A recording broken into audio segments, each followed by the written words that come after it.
Congress has discussed on many occasions the issues of formation of multipolar world, the formation of mechanisms for collaboration and trust between the agencies, and their role in the estimating the threats in the area of security. Most of the forecasts done in the past have come true. The special military operation has put an end to the domination of collective West in the military sphere. Its ability to impose its interests in various regions of the world have diminished significantly. The changes undergoing have increased the roles of countries in Asia, Africa, and Latin America in the global structure, in using the natural resources for the sovereign development of countries. Like in the past, when the Red Army defeated the fascism in Europe, it gave a strong impetus to the anti-colonial movement worldwide. Likewise, today, the defeat of the Ukrainian fascists, supported by the West, will serve as a factor that will strengthen the fight against modern neocolonialism. Today, Russia is facing not the armed forces in Ukraine, but the collective West that has been joined in the past days, but also some countries from As part of special military operation, the Russian army has dispelled many myths about the excellence of Western military standards. It has become quite clear that Western equipment, Western arms, the so-called state-of-the-art NATO methods of armed control and weapons control is not capable of ensuring any domination at the battlefield. Foreign advisors have been using Ukrainian soldiers to test various ways to undergo military actions using Western equipment, Western arms.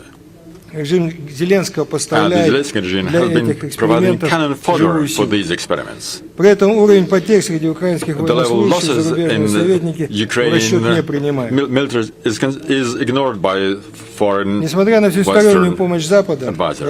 Despite the overall military support from the West, the armed forces of Ukraine have failed to reach any results. One of the examples is the much hard strategic counteroffensive. Skilled actions of the Russian soldiers, the coordination and the high flexibility enable them to react very quickly to the plans of the Kiev and their Western sponsors. Primary results of the military actions show that the military resource of Ukraine has also been almost been exhausted. The US have been clearing the military arsenals of their partners over the world, promising in exchange deliveries of Western-made arms on beneficial basis. Basically, they're cleaning the market for the products of the U.S. military industrial complex. But their partners will have to pay to the U.S. big money for these new types of equipment. And they will also have to agree to limiting their sovereignty in the sphere of security. One of the examples is Europe, where the defense policy is fully subordinate to the interests of the U.S. To Russian army, the special military operation has become a major challenge. Complex organizational, technical, and operational tasks have to be solved very quickly. Thorough survey of Western tactics and equipment have to be done. The results of this analysis are used to upgrade the potential, to increase the potential, and to increase the firepower of the Russian army. Production of missiles, tanks, and other armor, UAVs has increased significantly in a very short time. The necessity to increase the production of military equipment and ammunition against the backdrop of Western sanctions has made import substitution even more important and has made it possible. As regards the equipment delivered to Ukraine made in the West, I would like to reiterate that there is nothing unique or invulnerable for Russian arms at the battlefield today. Во многих случаях техника даже советского производства превосходит по своим боевым качествам западные образцы. У нас имеются данные объективного контроля, уничтожения немецких танков, американских бронемашин, британских ракет и других систем вооружения. Готовы делиться оценками слабых сторон западной техники с нашими партнерами. С отдельными образцами трофейного оружия вы можете ознакомиться на тематической выставке, развернутой в парке «Патриот». Аналогичная ситуация с боевой подготовкой войск и планированием операций вооруженных сил Украины. По заявлениям ряда высокопоставленных представителей НАТО, по западным стандартам обучено свыше 75 тысяч украинских военнослужащих. Многие из них направлены на передовую, попали в плен, а после детально рассказали о методиках натовской подготовки. В большинстве случаев их отзывы были крайне негативными. Тем не менее, все данные о программах подготовки военнослужащих противника мы детально изучаем и используем для противодействия. Полученный опыт учитывается и при разработке программ подготовки иностранных военных специалистов в наших военно-учебных заведениях. Российские военнослужащие на поле боя проявляют высокий профессионализм и мужество. Причем вне зависимости от того, проходят они службу по контракту, призваны по частичной мобилизации или вступили в добровольческие формирования. Пользуясь случаем, хотел бы поблагодарить наших солдат, офицеров, генералов, которые сейчас на полях сражений ведут борьбу с неонацизмом, решая боевые задачи на передовых позициях. В службах обеспечения боевых действий проходит обучение в лагерях подготовки. Искренне спасибо за ваш ратный труд во благо Отечества. Дамы и господа, уважаемые друзья, отдельно остановлюсь на вопросах соблюдения международных гуманитарных норм в ходе боевых действий. С первых дней конфликта украинские власти широко используют гражданские объекты для укрытия войск и боевой техники. Школы переоборудуются в казармы, в жилых районах размещаются укрепрайоны и позиции тяжелой техники. При этом мирное население не эвакуируется и служит живым щитом для прикрытия войск. Усиливаются обстрелы вооруженных сил Украины, мирных кварталов в Донецке и других неподконтрольных Киеву населенных пунктах, а также приграничных российских областей. Тревожная обстановка складывается вокруг Запорожской атомной электростанции. Киев подвергает регулярным обстрелам с тяжелых видов вооружения. Действия ВСУ могут спровоцировать ядерный катастрофу. Мы фиксируем, ежедневно передаем структуру Организации Объединенных Наций, Международного комитета Красного Креста информацию об инцидентах. Реакция, к сожалению, зачастую международные чиновники заявляют о якобы отсутствии у них какой-либо информации о несоблюдении Украины гуманитарного права. Особый цинизм киевский режим проявил при реализации Черноморской зерновой инициативы, используя в качестве прикрытия от ракетных ударов со стороны России в Одессе и других черноморских портах. Киев создал существенные запасы вооружений, боеприпасов, которые систематически поставляются на фронт. Более того, вблизи зернохранилищ были развернуты производство беспилотных летательных аппаратов и морских управляемых аппаратов, которые наносятся удары по инфраструктурным объектам в Крыму. Эти факты известны западным партнерам Украины. Не были учтены при рассмотрении Организации Объединенных Наций вопроса о продлении или прекращении зерновой сделки. Еще одна гуманитарная проблема связана с решением Соединенных Штатов Америки по поставке Киеву кассетных боеприпасов. Последствия применения такого оружия для мирного населения неизвестны. Прежде американские представители неоднократно заявляли, что использование кассетных боеприпасов является военным преступлением. Сегодня Вашингтон и его пособники совершают это преступление на Украине. Осуждение со стороны гуманитарных организаций, как и ожидалось, нет. Хотел обратить внимание на тот факт, что у нас на вооружении тоже есть кассетные боеприпасы. До настоящего времени по гуманитарным соображениям мы от их применения воздерживаемся. Однако это решение может быть пересмотрено. Одна из приоритетных гуманитарных задач специальной военной операции – освобождение российских военнослужащих из украинского плена. Налаженное взаимодействие с Международным комитетом Красного Креста, представители которого оказывают существенную поддержку в определении местонахождения попавших в плен, обеспечение прав военнопленных, предусмотренных нормами международного гуманитарного права. Учитывая недоговороспособность нынешних украинских властей, это сложно is impossible to negotiate with. This is a very complicated and sensitive task. We will continue our efforts to release our men. Ladies and gentlemen, dear friends, так случилось, что роль локомотива в продвижении интересов большинства независимых государств истории вновь отвела Россию.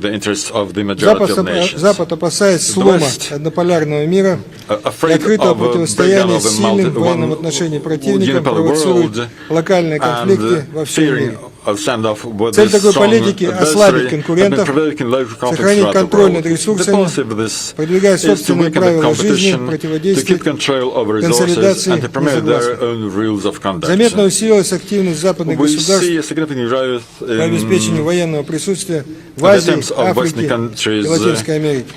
Продолжается совершенствование зарубежных военных баз Соединенных Штатов Америки. Осуществляются планомерные попытки демонтажа сложившейся в Азиатско-Тихоокеанском регионе осианоцентричной системы безопасности. Активно внедряются наработки натовского блока противостояния, в том числе за счет привлечения европейских союзников Соединенных Штатов Америки к участию в решении региональных проблем безопасности. Отмечаем характерную тенденцию создания по подобию НАТО региональных объединений. Особо озабочен вызывает тот факт, что первым практическим проектом этого альянса стало сотрудничество в сфере военных ядерных технологий. Параллельно предпринимаются попытки разрушить действующие эффективные механизмы военного сотрудничества, в частности, вместо действительно важных вопросов, будь то военная медицина или гуманитарное разминирование, акценты смещаются на гендерные вопросы, климатические изменения и синюю экономику. Вряд ли подобные дискуссии будут способствовать сплочению стран региона совместным решением вопросов безопасности. Тем более, что взгляды государств Азиатско-Тихоокеанского региона и Запада на эти проблемы различаются. Запад нагнетает обстановку вокруг Тайваня. Просматривается ряд аналогий в методах работы, которые ранее использовались для расшатывания ситуации вокруг Украины. В первую очередь, это связано с поставкой вооружения, ростом националистических настроений, средств массовой информации, формированием прозападной, антинациональной правящей верхушки. Цинизм ситуации заключается в том, что из Вашингтона в то же время звучат призывы к диалогу с Пекином на разных уровнях. Опыт российско-американского взаимодействия показывает, что военные контакты имеют практический смысл только тогда, когда есть политическая воля к сотрудничеству. Сегодня Москва и Пекин объявлены Соединенными Штатами Америки стратегическими противниками. Реальные шаги Пентагона указывают на стремление обеспечить себе преимущество в военном противостоянии. В этих условиях двусторонние отношения между Россией и Китаем по всем параметрам превзошли уровень стратегических связей, став более чем союзническим. Будем и далее укреплять военное сотрудничество со странами Азиатско-Тихоокеанского региона, где одним из наших важнейших партнеров является Индия, с которым у нас исторически установились особо привилегированные отношения. С Вьетнамом, Мьянмой, Монголией, Лаосом, Индонезией, Бангладеш нас объединяет совместный опыт борьбы против колониального господства. Особо хотел бы отметить ситуацию на Корейском полуострове. В ходе визита в Пхеньян я лично убедился в достижениях народа этой страны под руководством председателя государственных дел Корейской Народно-Демократической Республики Ким Чен Ына в обеспечении собственной безопасности. Ни международная изоляция, ни экономические санкции не смогли остановить развитие республики.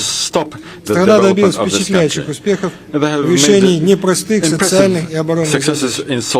Развитие военного сотрудничества отвечает коренным интересам наших народов и не создает угрозы кому бы то ни было. Позитивно складывается ситуация на Ближнем Востоке. Возвращение Сирии в Лигу арабских государств стало мощным стабилизирующим фактором для всего региона. Последствия данного решения носят стратегический характер. С нормализацией саудовско-иранских отношений в регионе постепенно создается независимая система безопасности. Однако есть высокая вероятность того, что коллективный Запад продолжит провоцировать конфликты в регионе. Потенциальных горячих точек здесь предостаточно. К такому негативному развитию событий необходимо готовиться. Принимать упреждающие меры, в том числе в сфере военной самодостаточности. Министерство обороны России намерено наращивать всестороннее взаимодействие как с традиционными партнерами, так и со всеми, кто выступает за формирование независимых центров силы в многополярном мире. Безопасность российских союзников по УДКБ в Центральной Азии – ключевой приоритет работы российского военного ведомства. Сегодня основные вызовы и угрозы для регионального формирования для региона формируется на территории Афганистана, где после десятилетий американского протектората усиливается влияние международных террористических организаций. Западные страны все активнее взаимодействуют с различными национальными непуштунскими вооруженными формированиями. Замысел их действий понятен. С одной стороны, создается конфликтный очаг в граничных районах наших партнеров, а с другой предлагается военная помощь по нейтрализации конфликта. При этом интересы мирных держав и мирных граждан, стабильность государства, стабильность власти в расчет не принимается. Несмотря на сложную обстановку в Европе, борьба с терроризмом и помощь российским союзникам остается первостепенной задачей Министерства обороны Российской Федерации. Такая поддержка, как и прежде, будет включать обучение кадров, совместное учение, подготовку войск, поставку вооружения и военной техники.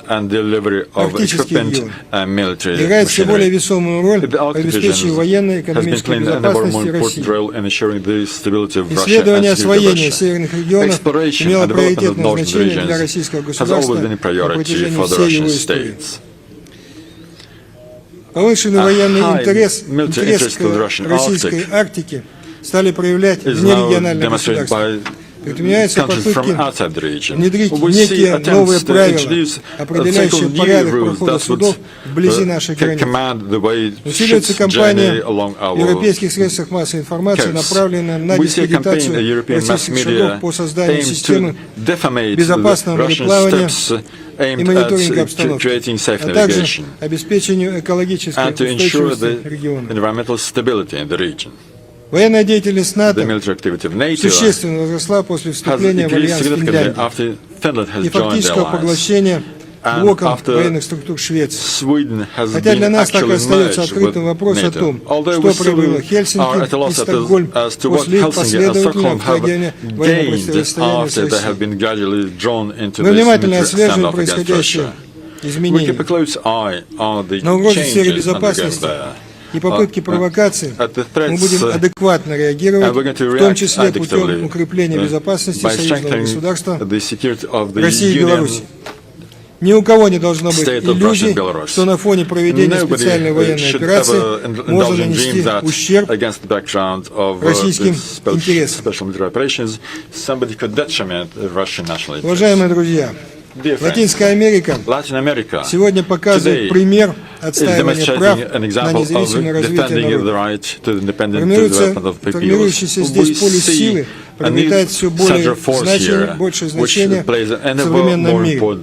Развивающиеся многосторонние связи стран региона, активное сотрудничество с независимыми международными организациями открывает неплохие перспективы преодоления американской доктрины Монро, действие которой ограничивает независимость государств региона. Мы искренне благодарны военным ведомствам Кубы, Венесуэлы, Никарагуа за поддержку специальной военной операции. С самого ее начала в рамках действующей программы сотрудничества готовы поделиться опытом адаптации армии к боевым действиям в современных высокоинтенсивной войне. Наши позиции по оценке ситуации в мире во многом совпадают с большинством стран региона.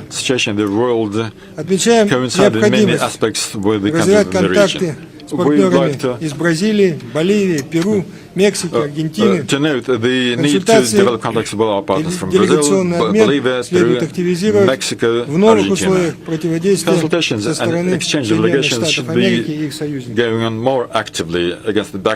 Мне приятно видеть в зале наших многочисленных друзей и партнеров. It is special pleasure for me to see our multiple partners from the African continent. This conference takes place after the second Russia-Africa summit that successfully ended a short time ago in St. Petersburg. Today we can discuss at length the aspects of military security in Africa, to identify and to adjust the priorities in military and technical collaboration spheres. The discussions held during the Russia-Africa summit strengthened our conviction that fight against neocolonialism, alongside with fight against terroristic threats, are a basis for collaboration. We're convinced that African countries must have state-of-the-art armies, well-trained and capable of reacting to challenges and threats to their stability and security.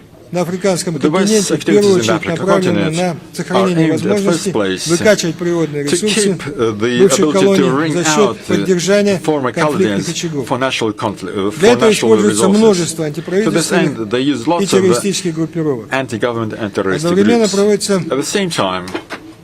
подводится база для обеспечения военного присутствия бывших метрополий в рамках многонациональных миротворческих контингентов. Например, многолетняя работа в Африке, миссии Европейского Союза, проведение Франции операции «Бархан» так и не смогли снизить активность террористов. В итоге Евросоюз признал, что его усилия потерпели фиаско.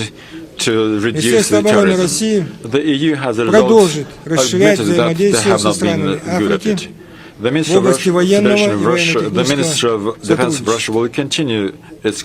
Дамы и господа, ваше участие в Московской конференции имеет важное политическое измерение.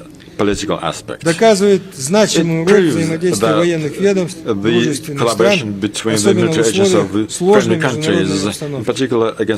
Только вместе мы сможем обеспечить стабильность и мир наших народов. Желаю всем интересных и полезных встреч, плодотворных дискуссий в ходе плановых заседаний и круглых столов. Благодарю за внимание.